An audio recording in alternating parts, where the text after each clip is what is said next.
are adequately domesticated in Article 29 of the 1995 Constitution.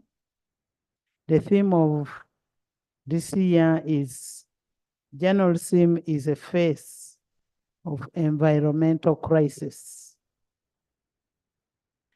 Theme coincides with the various environmental changes that have affected so many areas, especially in East Africa and Eastern Uganda in the recent past. I take this opportunity to reiterate the commitment of Parliament in protecting the freedom of expression. And that's why you see we have so many journalists in this house. And journalists, please ensure, Honorable Semuju, ensure that that article is not abused. I wish the entire fourth estate a pleasant celebration of the World Press Freedom Day. Honorable members, you can't even clap for fourth estate.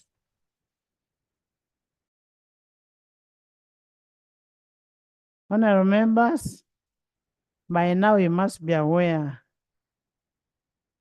that the UK government, through a media communication, and I'm saying media communication, dated 30th April 2024, reportedly imposed some sanctions on myself and two former ministers. The ministers who were in court, purportedly on allegation of corruption, and the sanction led to travel ban and freeze of assets. I am told I have so many assets in UK and a lot of accounts in UK. Unfortunately, I've only been in UK once. I don't even have a postcard in UK. Honorable members, these sanctions are politically motivated. The bill that you passed in this house, we are carrying a cross. I am carrying a cross for the 48 million Ugandans. The LGBTQ Act, the Anti-Homosexuality Act, the law is what is causing all this. This may not be the only ban. Another one will come. In the pretext of corruption, theft, all those kind of things will come. But we serve a living God. We serve a living God, and we will always not allow bamshafters in Uganda. If they want to do, let them do in their bedrooms, not in public. The law is there. It will be implemented. Let whoever feels the heart, let them go ahead. Me, I don't need to go. I have said I have a passport, permanent passport, to Bukedea and to Buyende. I don't need a visa. So, honorable members, you need to be very firm and fight for your people. Just imagine it is your kid who is being sodomized tomorrow. But I am telling you, those sanctions, I have had an interaction, and we've gotten to know all what the sanctions are about, which the Minister of Foreign Affairs is here. And at an appropriate time, the head of state will also respond to it, because that is an indictment to Parliament of Uganda. You did pass the law yourselves. Me, I didn't even vote. I shared and you voted.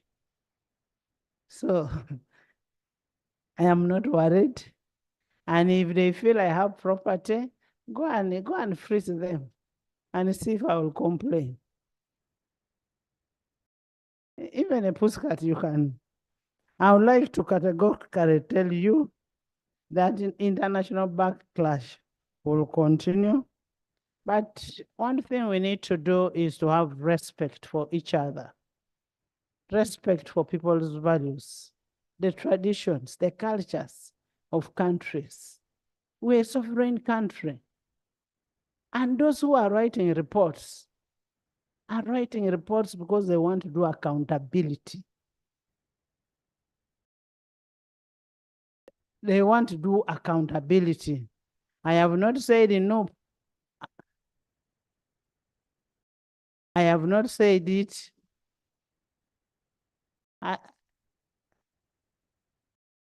She did not. I will one day allow you people to start boxing.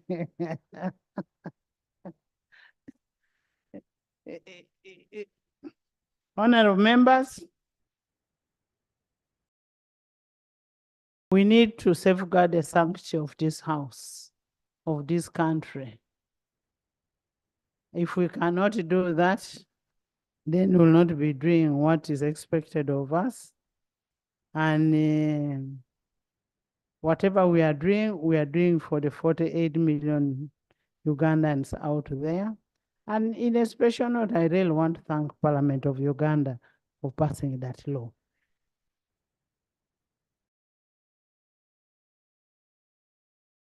I want to thank the religious leaders.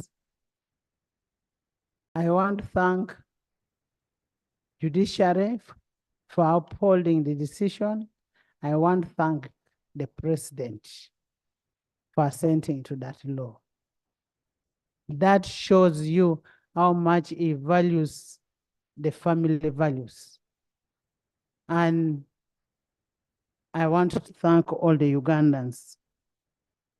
Honorable members, there is an outcry, much as we passed the law on fisheries. But the people have continued being mistreated around the waters. I got a team yesterday that somebody was killed in Ingo landing site. Fisherman. As government, maybe you need to come in and see the enforceability of the law that was passed by this house.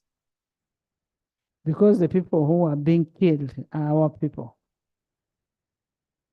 Those are the same people who will vote for us tomorrow. So we need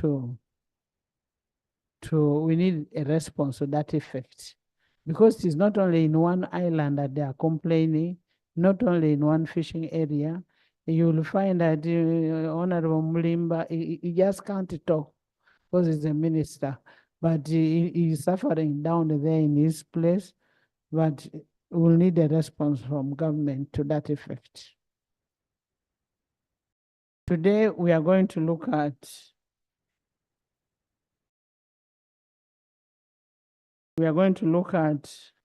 the tax bills. And as you're aware, we are in the tail end of the budgeting. And remember, I told you, we've already gazetted 13th for budget reading, 13th June. So we should be able to look at where we are getting the money from for us to be able to fund the budget that we are talking about. Let's look at where money is coming from, and then we will appropriate that money effectively. We'll want to get a statement from the Minister of Foreign Affairs. chief diplomat. Some of us may not be diplomats, but we will want to get a statement from the chief diplomat, and we'll also hear from the leader of opposition on the press. I think he has a message for the press, today being the press day. Yes, Honorable Call.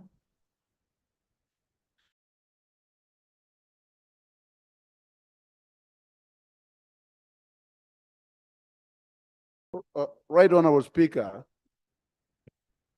on your communication, especially on the sanction, I remember I was in my constituency and I got a call from the press, especially New Vision, asking me about it. And I thought they were mistaken because to the best of my knowledge, our work as Parliament of Uganda, we allocate resources to the ministries, to the Prime Minister's office, and to different departments of Uganda. And the major people who should be questioned on this issue of the iron sheet are people who are tasked with the responsibility of implementing the resources that we allocated for this particular issue. First of all, the sign that we allocated the resources is a clear sign that this parliament is committed to solve the problem of the Karamojong people. And therefore, I was wondering how you can sanction the head of parliament and you forget people who are in charge of implementation. In this case, the ministers, I don't have a problem when they're talking about the ministers. I don't have a problem if you could talk about the office of the prime minister. But how, of all things, you come to give sanction on the head of institution of parliament, who are the people concerned, and this issue was raised in this parliament. The issue about who is a beneficiary should be the implementing people, not us who are concerned in monitoring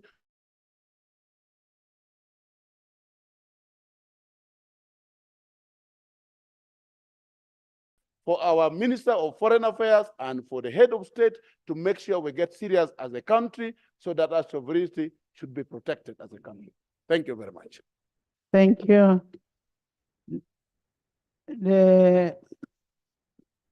The sovereignty of this country is very important. Honorable Kitutu and Honorable Nanduta in court, but the principle of presumption of innocence still stands. Yes. Yes. Right, Speaker, I want to thank you. You did mention that the Minister for Foreign Affairs will be making a statement. I really think it's important because this is a matter that really touches on our diplomatic relations. And for purposes of just avoiding uncoordinated troop movements, it will be important that government states its position early enough to guide the debate and discussion. Otherwise, there is a very big likelihood of creating a diplomatic imbroglio arising out of the statements that we may make. Right, Honourable Speaker, for me, at the risk of anticipating what is in the statement, at the risk, the UK has a right to sanction anybody. It's really their right. And I don't think anybody should be concerned or bothered. Let them sanction whoever they want. It is really their sovereign right. But what should also happen is that they should respect the sovereign right of other countries. Because you see, you run a risk. You run a risk. I am on procedure. You run a risk. You run a risk, right, Honourable Speaker. We run a risk. We run a risk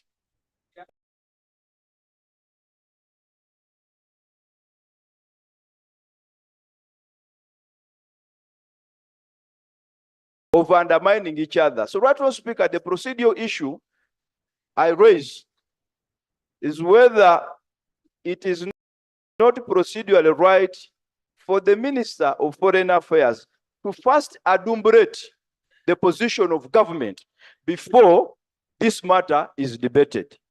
Thank you. Honourable members, maybe it is good we first hear from the minister. Sechi, let's first hear from the minister. Procedure. Thank you, Madam Speaker.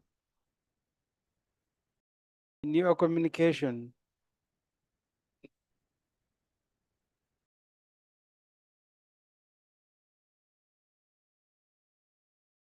you said we have tax bills that are very important, as you enumerated. And you did say that for you don't care if they want to freeze, you don't even have a postcard, they can go ahead. If, Madam Speaker, that is your conclusion, is there, and this is the procedure issue, is there a need for government to issue a statement when one of the persons sanctioned has said she does not care? This matter is not serious. Is there a need for government to again issue a statement if you have closed the matter in that fashion? I may be sanctioned today, tomorrow it is going to be you. It is about your country, not an Anita. Me, I can go back and be in my village. Honorable Minister, no, let's first hear from the Honorable Minister. And then, Honorable Minister, because they are going to sanction all of you. You think it is you're immune? Thank you very much, Right Honorable Speaker. Permit me, pursuant to Rule 52, make a statement to the House and to public. The Republic of Uganda is a stable democracy that enjoys cordial relations with the vast majority of states in the family of nations. Our political landscape since 1986 has continued to evolve in peace and stability, bolstered by faith of its people as the hallmark of the NRM government. Our standing in the region internationally has reflected the dividends of this peace and stability. The Parliament of the Republic of Uganda reflects the legitimate voice and aspirations of the Ugandan people. It's with surprise that the Minister of Foreign Affairs of the Republic of Uganda learned of a statement issued on the official website of United Kingdom government on 30th April 2024, announcing the imposition of sanctions on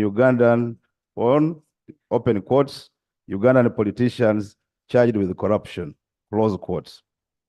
The case referred to under the UK's global anti-corruption sanctions regime concerning two former ministers, the Honorable Goretti Kitutu and the Honorable Agnes Nandutu, represents the first time that this is applied with respect to Uganda.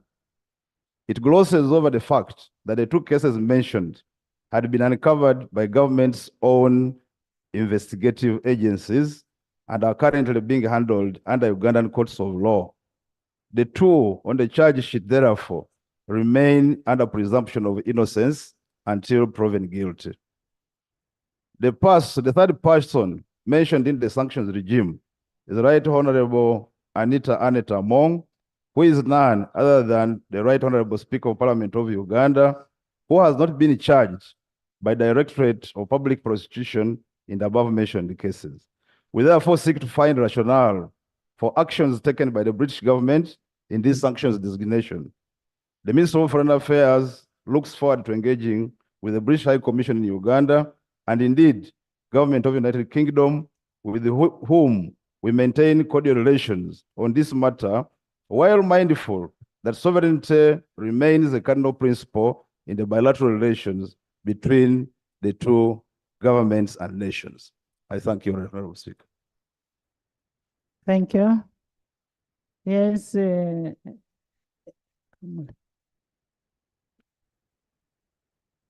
This parliament is a member of the Commonwealth.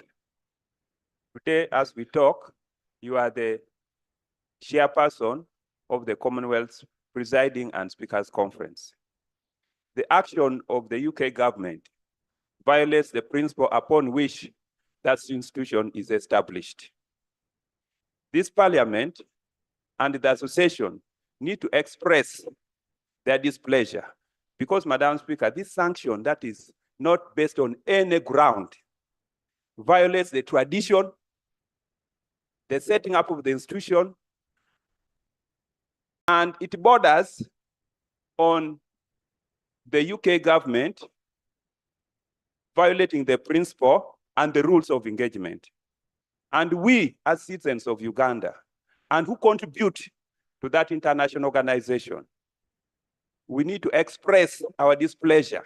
We cannot only allow government to express displeasure because the taxpayers of this country contribute to that institution.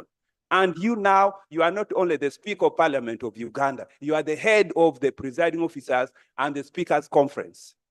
And that position to which all the members of the Commonwealth accorded you because of your integrity, your sincerity, and the service you have rendered to this institution.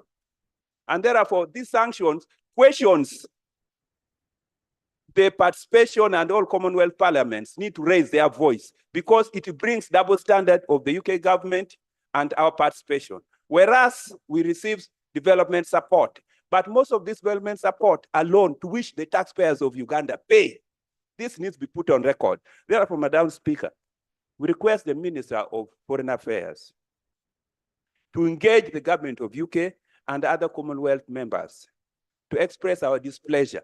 If other countries, if it wasn't that President Museveni sometimes is very diplomatic, would even consider withdrawing our participation in the Commonwealth Speakers Conference and institution.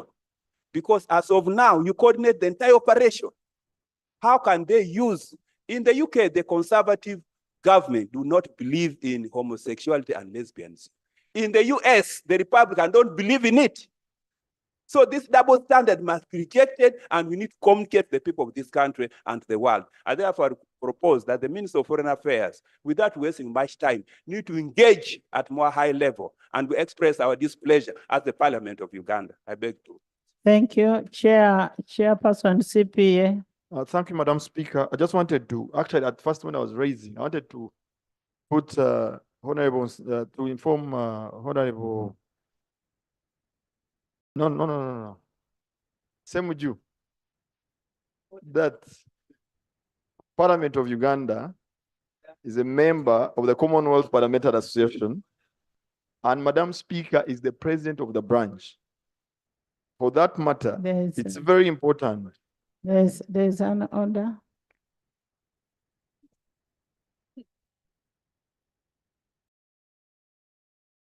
Madam Speaker, in our rules, you can only inform the person holding the floor. Is the member in order to descend on my seat where I am comfortably listening and begin informing me using Parliament? Honorable member, he was just mentioning your name. I think he likes it because you're his MP. You're his MP, just likes your name.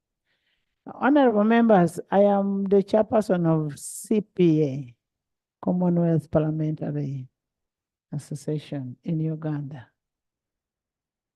I am also the president. I mean the speaker, a chairperson of the speakers and presiding officers of the Commonwealth parliaments, which is comprised of 72 countries.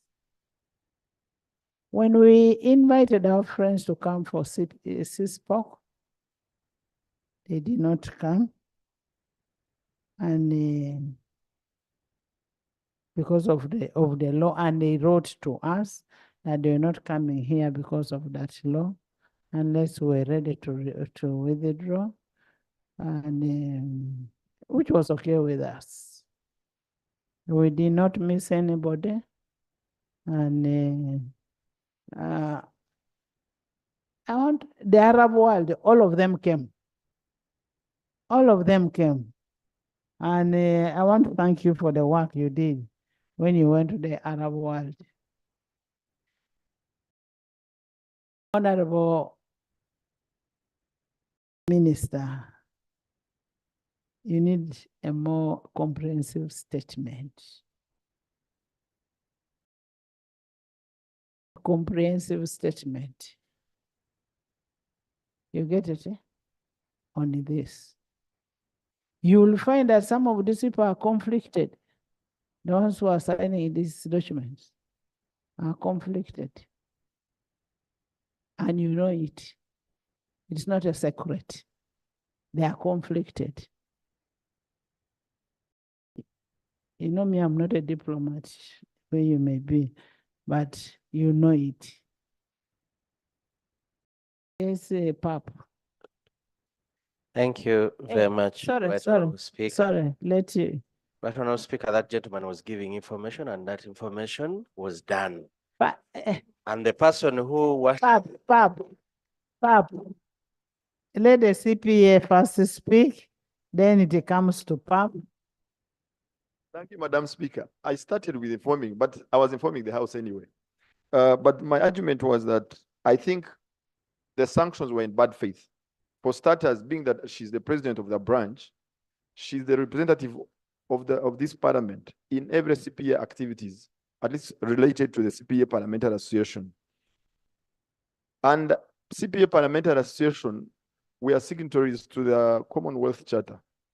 Interestingly, where we all the member states made a commitment to development of freedom, development of democracy and all that. And we made a commitment. And I believe the decision of the anti-homosexuality bill was out of a democratic beliefs of our country and the parliament as such. It was not an individual decision. So I think it's in bad faith. And that's why I was supporting the Right Honourable Speaker, that the minister brings a statement. And then we look at how best we can address this. Because going forward, for example, we have an annual general meeting in August, where she's supposed to be representing this parliament. We have another engagement in November, CPA, CPC in Sydney, where she's supposed to represent this parliament. So how will she going to be participating with nations that do not believe in our democracy or that are against the principles of the charter that we all subscribe to? So I think it's in bad faith, and I believe that it's important that the minister brings a statement and we find solutions and how best we can move with countries that are actually breaking the charters that they made commitments to. Thank you so much, Madam Speaker. Thank you. Thank you so much. Kudo, Pap. Thank you very much, Right Honourable Speaker. Right Honourable Speaker, yesterday Alex, I've seen you. and the other day I attended a second African Interparliamentary Conference on Family Values and Sovereignty that is sitting in Entebbe, and I'm sure they are closing today. But I want to assure you, over the 20 countries that attended are very proud of Uganda in terms of legislation on the anti-homosexuality law. I'm a member of the Pan-African Parliament, and most of the African countries are very proud of Uganda about the case of anti-homosexuality law. So I want all of you to move with your heads high over the decision you took, because the rest of Africa is very proud of us about what we did. Right Honourable Speaker, having said that, we are also doing very badly as a nation on matters to do with the corruption. As a nation, and we all know that the way we are handling our corruption cases cannot be celebrated. This issue of Mabati was not well disposed of. It just ended in corridors, and it ended like that. Ugandans don't know who was found guilty and who was not found guilty. And it is just there lingering. And I really want to think, that's why these that wanted to get on the speaker wanted to use that. Had it been disposed of properly, probably it wouldn't have been an issue. I keep wondering why the Mabati group was bigger. I'll give you information. The Mabati group was bigger. Why did they pick only the speaker and the two? Why not the rest of the group? And the prime minister, there are so many ministers here who are involved. Yeah, even my friend here, Msasi, was part of those. So I'm just wondering why only the speaker and the other two? So if the matter was properly disposed of, probably would be in a better situation to debate this. Thank you very much, Right Honorable Speaker. Honorable members, first of all, Patrick, Madam Speaker, my friend here had some information to give me. Thank you, Honorable Patrick. Information I want to give relates to the press conference that the DPP held, where she said they had investigated this matter, and according to them, the people they took to court are those they found with incriminating evidence. And they said the others, the cases, the files had been closed. That's what the DPP actually said. Honorable members, I also want to tell you, first of all, if the Karamojong team was here, they would bear me witness. When the issue came up on the Mabati, I said, I hope the Mabati that was put at my gate, because it was dropped at my gate. The gate of my school was not part of Karamoja Mabati. And I said, if they were, I will immediately return. So when the investigation went on, I said, give the schools, government schools, give the government schools the Mabati. I came back after finding out that that was the Mabati and refunded. I was the first person without anybody saying it, and refunded the iron sheets and said, have your iron sheets, I don't need them. Because if they are meant for Karamoja, they are meant for Karamoja, not for my place. And I've never been to any court of corruption. And who says it is only Karamoja that would need Mabati? Even if they went to Teso, even if they went to Lango, even if they went to where. But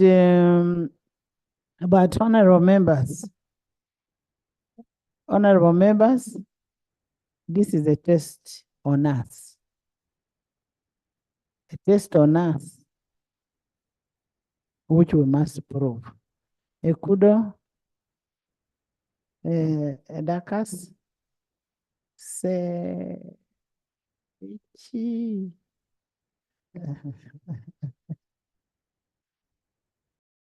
So no.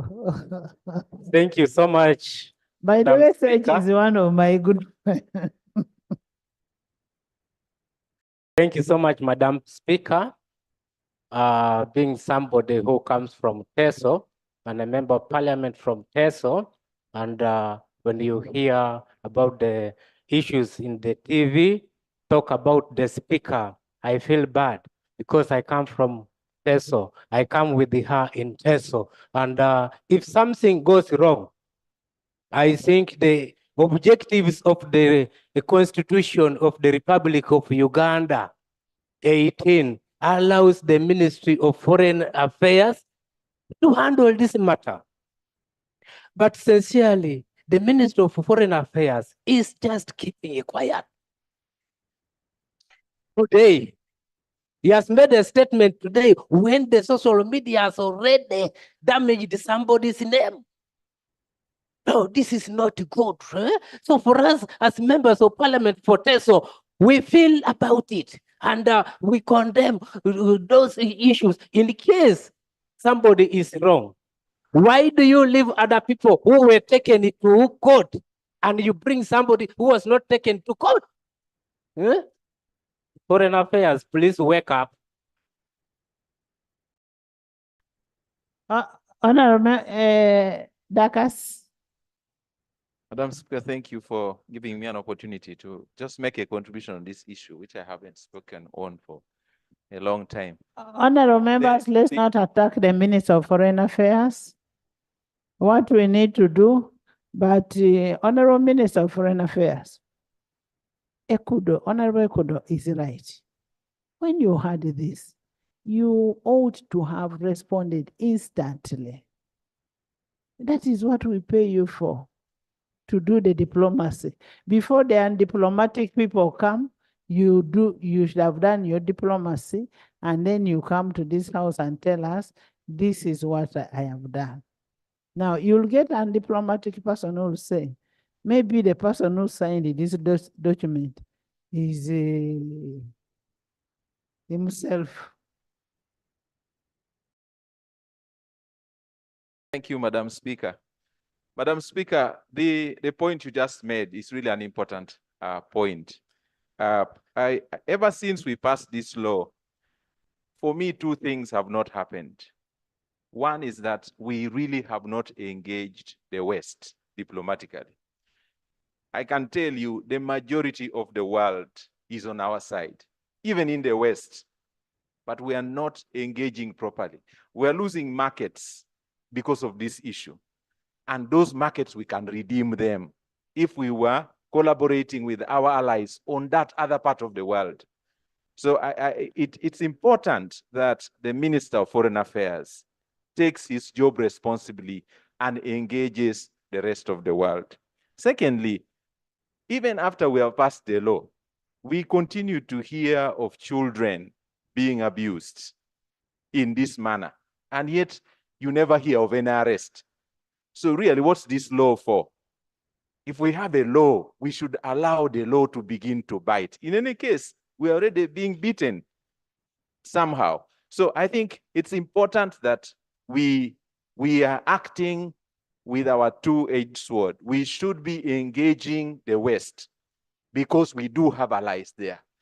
But also here at home, we should be seen to activate the law and not just keep the law shelved. Yes. Let me allow Madam.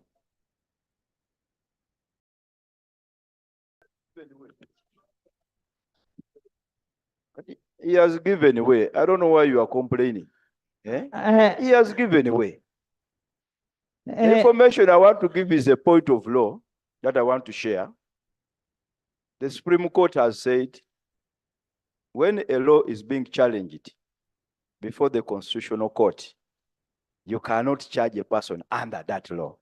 So the reason why people are not being charged under the anti-homosexuality law is because it's still being challenged. So until it is disposed of at the highest level, it's when police and DPP can actually act. That's the information I wanted to give.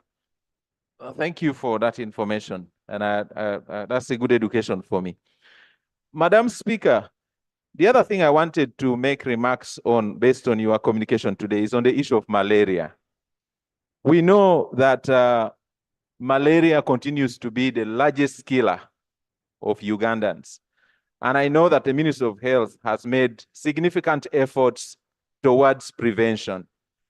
I can speak for the testimony of Kabaremaido district, where we have had reduction because of distribution of nets. So as we go forward, I think it's important that government continues to employ every effort towards prevention. And the idea of planting neem trees is a highly welcome idea, and I congratulate government for that. Because we are beginning to see that the efforts that are put towards prevention could help us in reducing the impact of malaria on our communities. The other is the issue of diagnosis of malaria. We continue to see that the items used by the Ministry of Health fall short. Every month in our health facilities, you find that the rapid test kits are short, and that makes the situation worse for including those places that are hard to reach. So I think it would be important again that this House and indeed government pays attention to one disease that kills a majority of Ugandans. I thank you, Madam Speaker.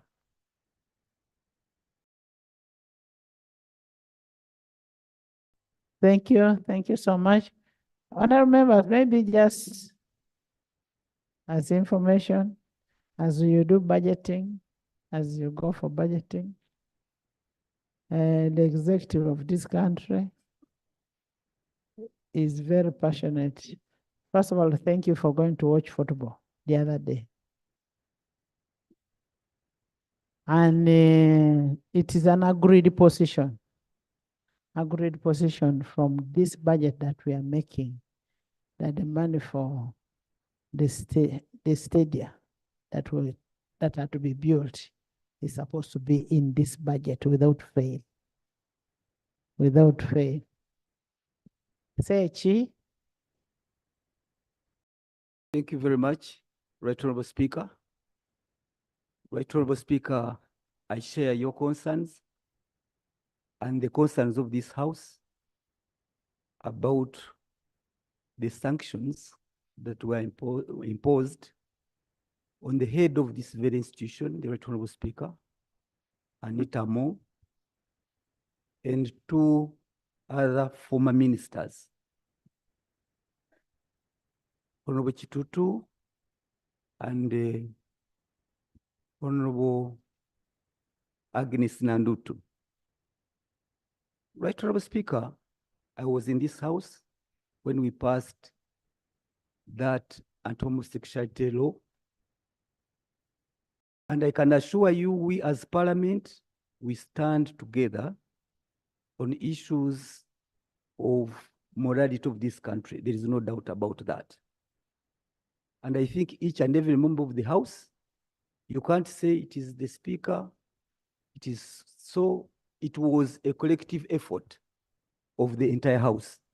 So if there is such an indictment, it's an indictment on the rest of, on all of us. That is important. And to that extent, I want us to stand firm. We shall get to know where it ends. We stand by you, the Right Honorable Speaker, in as far as enacting of that law is concerned, if that is the casus belli of all this that is unfolding. But I would hasten also to add, Right Honorable Speaker and members, that for us to sit by, there is a lot of ramifications and what our relationship with the Commonwealth shall be. The Speaker is the head. There are those engagements on annual basis. She's the chair of the speakers and presiding officers. So I think even those in UK, I saw the Deputy Secretary for Foreign Affairs, Mitchell. He ought to know the ramifications and the implications of sanctioning a speaker of a country. She is the head of the third arm of government. So there must be foreign affairs and government. You must tell us, how do we as a country proceed from here? What are our bilateral arrangements? What is the fate of our development cooperation that we share with the UK and the Commonwealth? Can we withdraw from the UK, from the Commonwealth? And I think the answer is no. Then what is the way forward? Because the head of the third arm, who represents us who are seated here, cannot go to the Commonwealth. In other words, we are decapitated. We are decapitated. We must state it. We must take the implications.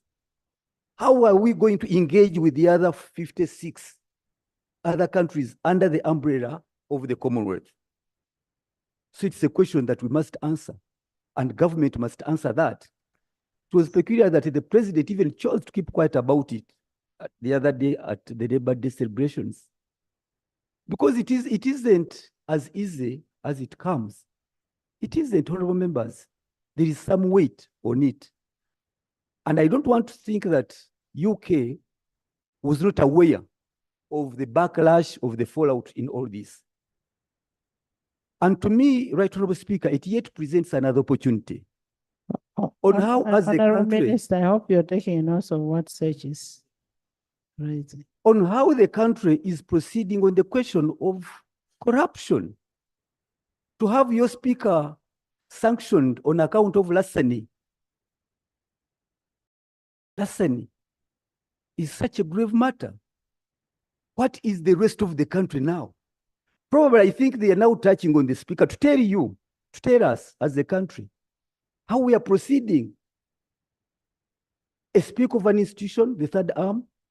So I think, Right Honorable Speaker, when issues of corruption are raised, why don't we get the opportunity to discuss them and for government to handle the same to its full conclusion? This is the problem. We are stuck. We cannot even present our voices to be heard well because the issue of the iron sheets was greatly mismanaged. It was greatly mismanaged. The Rugorobis, the Chitutu, the Nandutus were those arraigned before court. And to me, having cabinet ministers and ministers attending court, then in the afternoon they go to attend cabinet. What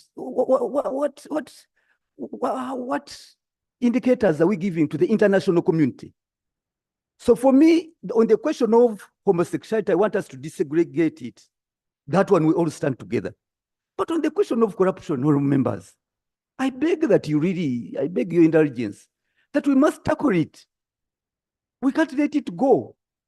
The other day we had an opportunity to look at ourselves as parliament. When the issue of the handshake, the service awards came, Right Honorable Speaker, have never given us the opportunity to debate it. Despite my my constant standing here, can we have a look at ourselves? Or must we hide ourselves now in the same cloak? For me, I'm not part of that. If the UK is sanctioning and targeting the corrupt of this country, it's because we as a country have failed. We have let down the people of Uganda, where everybody knew. Some ministers said that the iron sheets came through their windows to their compounds and they were let scot-free. The unfortunate ones, the three, were arraigned before court, and others are continuing to occupy the front bench. And the president made a very simple premise: I'm going to follow them. I'm going to follow them. Where is the following we were talking about? So to me, honorable members, Right Honorable Speaker, you better seize the opportunity. Seize the opportunity and say no to corruption. Lead the way so that as a country we can stand by you. But when this institution is full of loopholes, the allegations of corruption, the service awards abound, and we cannot debate them, we cannot discuss them, what should we do? It is only seeming that now the foreign countries are the ones doing the job we are supposed to do. So I don't want members to hide about sovereignty of the country. They cannot search. Yes. Honorable government, you respond on the issues of the handsheets, but I'm telling you, the foreign country cannot, we're a sovereign country. I mean, UK cannot come and run our country. They cannot. Thanks for the guidance, Right Honorable Speaker. We are going to handle the issue of the corruption, that is okay. Perceived corruption. You know, somebody should be proved that, like the ministers who are in court. There are so many people, about how many, Honorable Bua, do you want to say something? Before you can come up, let us be open. I'm really making my humble and honest call to you, Right Honorable Speaker.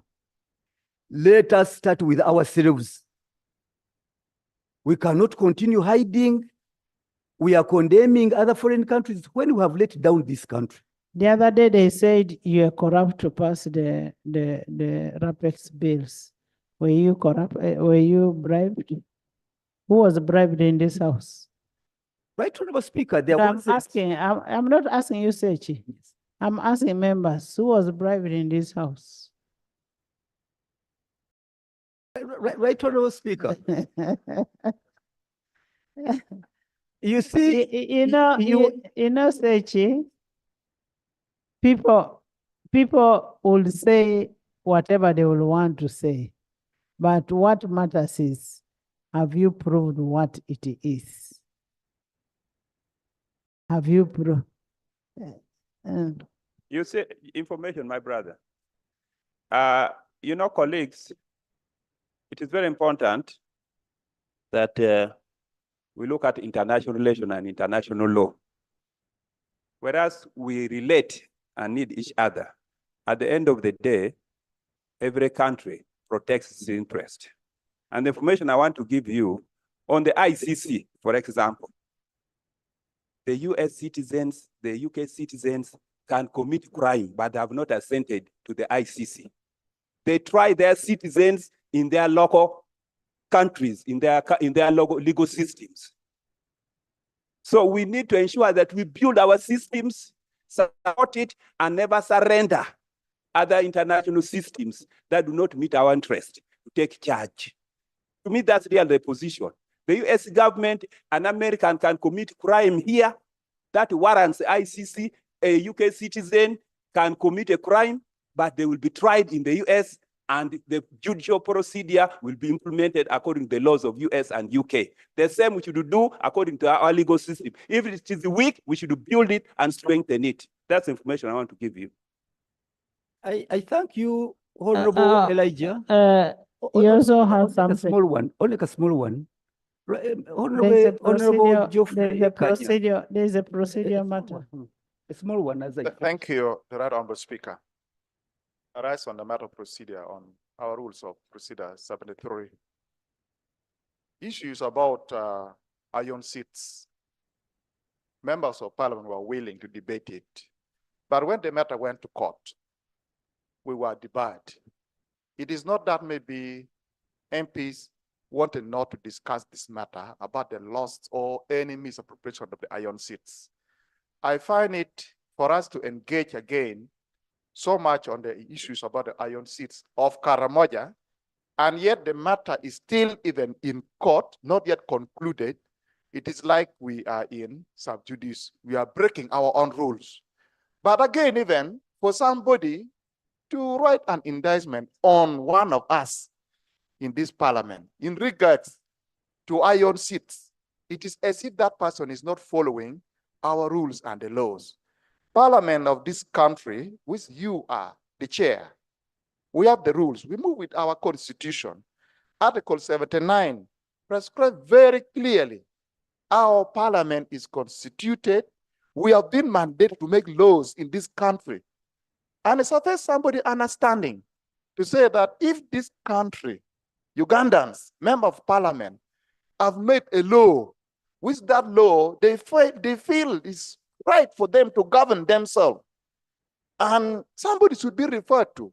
We move according to what our constitutions we have agreed upon. Madam Speaker, the procedural matter I am raising, Yes. the procedural matter I'm raising, it is found in those two grounds, Article 79, and then our rules 73. We have been moving. Is it really procedural now for somebody to come here and start dragging us on the debate of iron seats? And yet we are patiently waiting for that time to be put off, and we debate it out. We are aware of our code of conducts in this house, the integrity. We are aware about it, the corruptions, whatever thing. We are not even pleased about it. Is it right for us to go back in that debate or move forward? I thank you. Lob.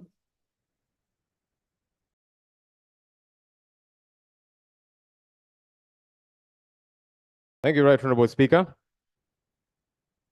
Right Honorable Speaker, as a former journalist, for 14 years, I want to join journalists in celebrating World Press Freedom Day, a very important day on which we remind government to protect the rights of journalists as they operate.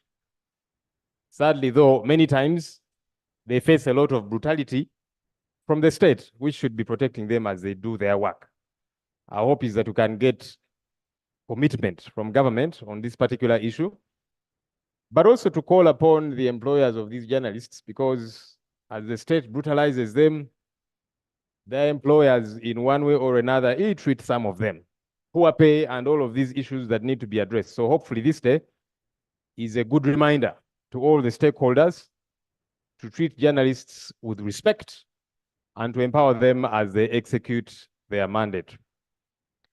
Right Honorable Speaker, the issue of sanctions. In your communication, Right Honorable Speaker, you said you are not bothered and you don't care about these sanctions. In fact, you mentioned that the only visa you are concerned about is the visa to Bukedia. And so you don't care about the visas to the US and to the UK and so on. I'm now surprised why then you seem very bothered, because if you say you only care about a visa to Bukedia, why do you seem very bothered and angry about this issue? I think it should not bother you, right? I am not bothered at all. I am talking for 48 million Ugandans outside there. That's all right. And I am representing, I'm sitting on this seat for the 48 million Ugandans there. And secondly, I don't get handouts from those countries. There is an order. I don't know why someone wants to put the speaker on order. Right Honorable Speaker, no one has said you get handouts from these countries. We are talking about... Order, Madam Speaker. Order. Right Honorable Speaker, we are talking about the sanctions, which indicated corruption, Mabati theft, and all of these different things. That which you're saying is a different matter. I don't know if somebody is accusing you of getting handouts from these countries. That has not come up, and that's not the issue. For me, my concern is, if you're saying you're only bothered about a visa to Bukedia, then you shouldn't be consumed by this issue, Right Honorable Speaker. You shouldn't be, because you also seem to be rallying us to join you in being angry over this matter. Because your motion is Bukedia, Right Honorable Speaker. Leader of opposition. But finally, Right Honorable Speaker, I want to implore government. Switch on. Thank you. I want to implore government, Right Honorable Speaker. Government, do not wait for foreign countries to sanction individuals, whether it be involved in Mabati theft, in corruption, and so on. Take action. Why do you wait for that? And then you begin to complain. When you're going to beg for aid, you don't complain. When they say now that we give you aid, that aid... There is an order from Ogwang. He's asking for clarification. I'll get it shortly. Honorable